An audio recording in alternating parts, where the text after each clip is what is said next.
Let's go back to the Laver Cup 2017. Kyrgios V Roger Federer, 8-all and a tiebreaker for the match. And that's 4 to the backhand, 5, 6, gets it. Now let's break it down.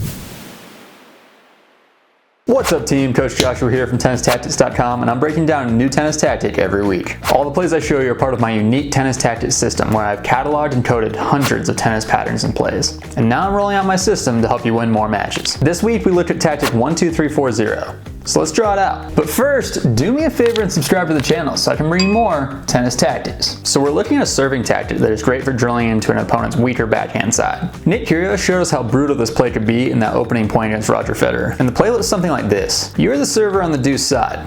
You serve at the body, and if you're a pro, a little bit on the backhand side of the body. This is likely to jam the opponent and leave their return in the middle of the court. So we are watching to see where their ball lands to determine where we're going to hit our next ball. But this serve is fairly likely to produce a ball that lands somewhere in this lane. And when you see it land here, you're going to drive ball 3 deep into the ad corner. And if you feel like you've got a weapon on that forehand side, kind of like Kyrgios does, well, run around your opponent's return that's likely pretty floaty, and you have successfully started a forehand to backhand rally. And that's the play. The play is simple, but it's a quiet powerhouse. Getting into a forehand to backhand rally like this gives you an opportunity to do a lot of things from this position. Rewatching our point between Federer and Kyrgios, Nick shows us one of the most simple and most powerful continuations of the opening play. He combines tactic 1, 2, 3, 4, 0 with one of the most committed backhand isolations I've ever seen on the tour. We see Nick drill his first serve into Roger's body. Roger slices his backhand and floats the ball into the center of the court but on the ad side. And Nick runs around and just commits hard to a backhand isolation play with 1, 2,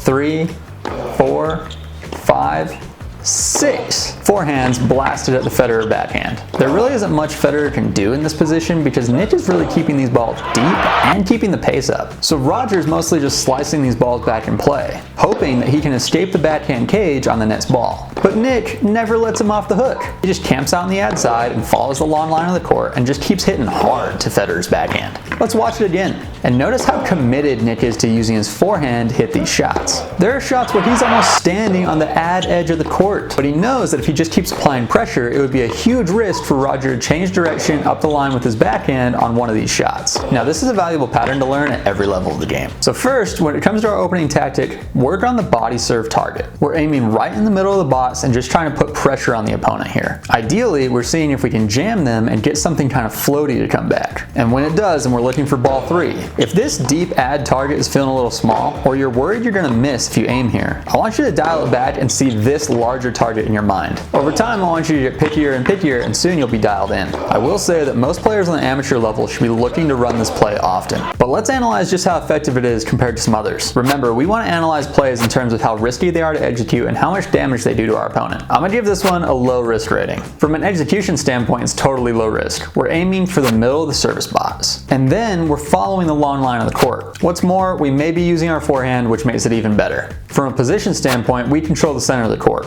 Our opponent is now running to hit ball 4, and they're hitting their backhand on the move. The biggest risk for us is being overly aggressive and missing wide. Go back and rewatch this point and look at how much margin Nick was leaving on a lot of these shots. He's not playing it close to the edge. Now I'm going to say that this is a highly aggressive play. We're serving into the body, so we're not expecting an ace, but we are setting ourselves up to really attack that third ball.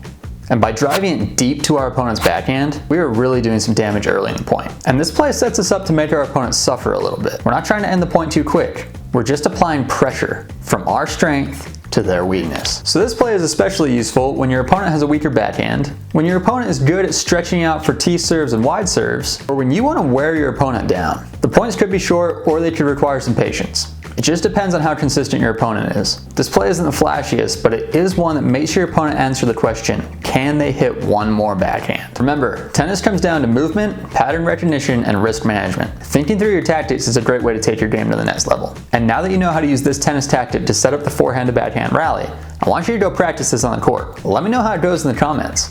If you want to learn more tennis tactics, I'll be dropping a ton of free content here on YouTube. So go ahead, like this video, subscribe to my channel, maybe ring the bell. I'll be dropping video lessons from my tactics library at least once a week, and you don't want to miss them.